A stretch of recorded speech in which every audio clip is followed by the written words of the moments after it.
I think recruiters use a large number of techniques to attract individuals and group individuals, and they're quite, advanced in terms of understanding the human factor of the recruitment.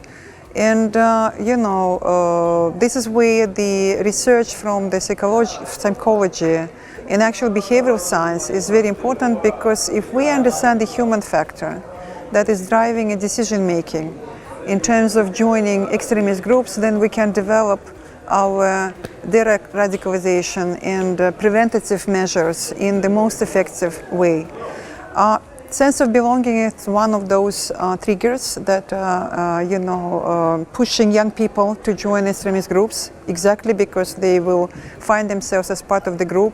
It's not only the sense of belonging, it's also a purpose and a lot of other factors that make them vulnerable for recruitment. A lot of psychologists have been sharing their knowledge yesterday and today, speakers of the conference talking about those groups of individuals and young people who are at risk.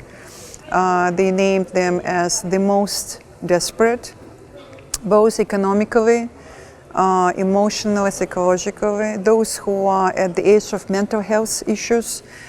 They were mentioning those who are suicidal. There was also interesting other factors that were shared. Those who were recruited within the first 24 hours of recruitment are those that are most actionable, and they also can recruit others. There was a snowball effect. There is also another element which is quite important to understand, is perceived way of victimization. When young people and those who are at risk victimize themselves, but they live in the perception that they are victims or they are marginalized. Lack of empathy, lack of understanding. They don't have a space where they feel that there is no space for them to be heard and have their voices, understood.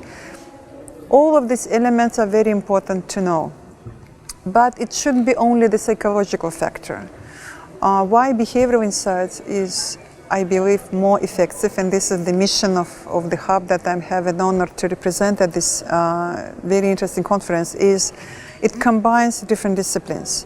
It's not only bringing the elements of psychology, but it also has social psychology. It has a bunch of other disciplines that help us to see the irrational part of human being in a complex matter. So the complex approach is something that I would advocate for, and this is what we're doing at the Behavioral Insights Hub.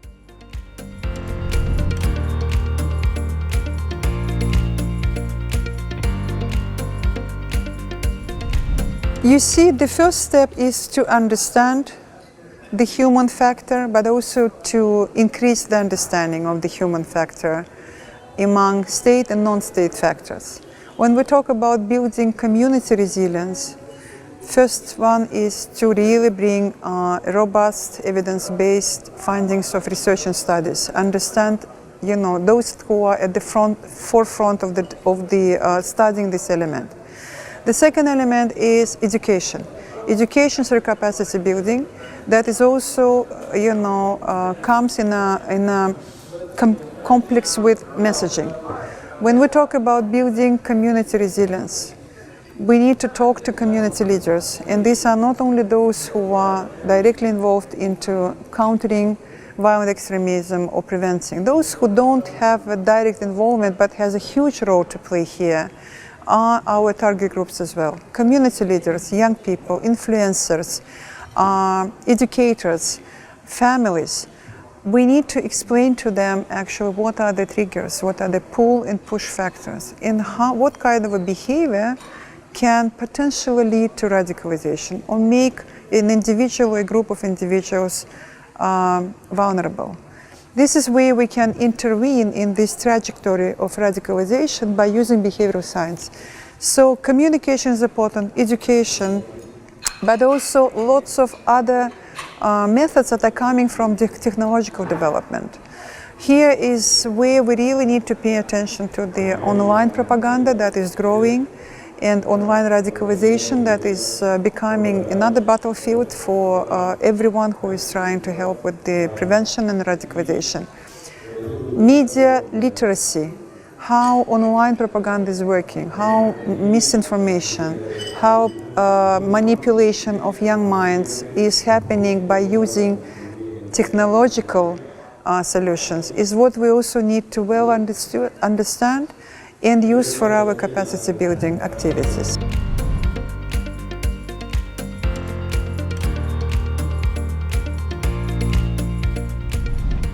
I would say two things. One of them is, again, I'm coming back to the mandate of my hub, right, of the Behavioral Insights Hub and the Behavioral Insights Program. First of all, use the multi-sectoral approach. Don't just focus on one group. Again, prevention of violent terrorism and combat of this requires all of a society's approach. It has to be done through all sectors. This also needs to be reflected in the educational programs and capacity building. That's why one of the flagship programs that we launched as a hub, the Behavioral Insights Academy, is designed for any potential participant who doesn't have a background in behavioral insights, but works and represents the different sectors of a society, starting from education, finalizing with law enforcement officers, who need to understand how human beings are acting and predict their behavior going forward if certain interventions, policy changes, or programs are designed.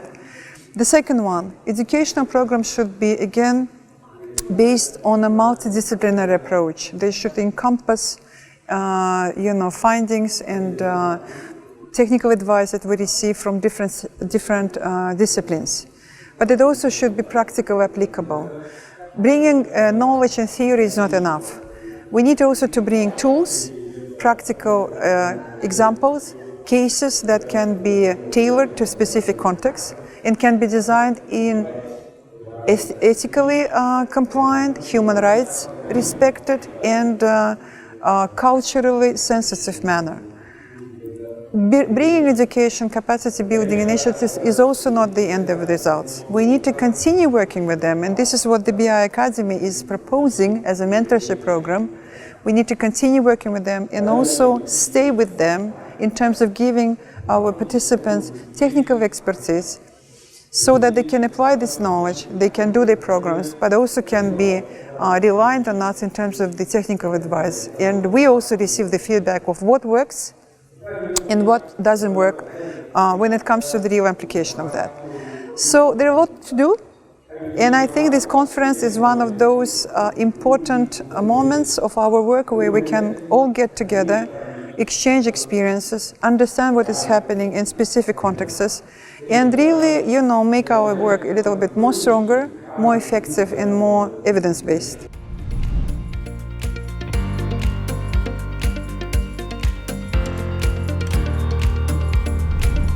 Very good question brings me back to the whole of a society approach. It depends on the context. It also depends on the geographical region, on the country, the stakeholders, as many as possible. Because again, as you see, if you understand well the trajectory of radicalization, how an individual and group of people get radicalized, how they decide to join violent extremist groups, you see that the pathway starts from the school sometimes, or from the family, from the community. Each person has an individual story to share. This is where we learn who plays a role in terms of preventing or triggering or pulling and pushing. This should inform us about whom we should engage with. We talked about, today many speakers talked about religious literacy, understanding religion, understanding how it can be also used as a manipulative tactic. In this case, we need to talk and we need to engage with religious leaders, those who teach, those who talk, and sometimes they become the first point of a contact for a young person who goes through its own psychosocial situation.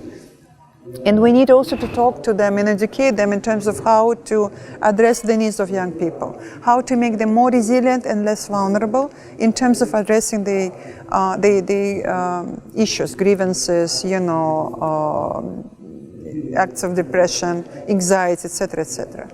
So I guess I would say everyone, but that depends on the capacity, the ability to support. It depends on the resources that the country has or the region has.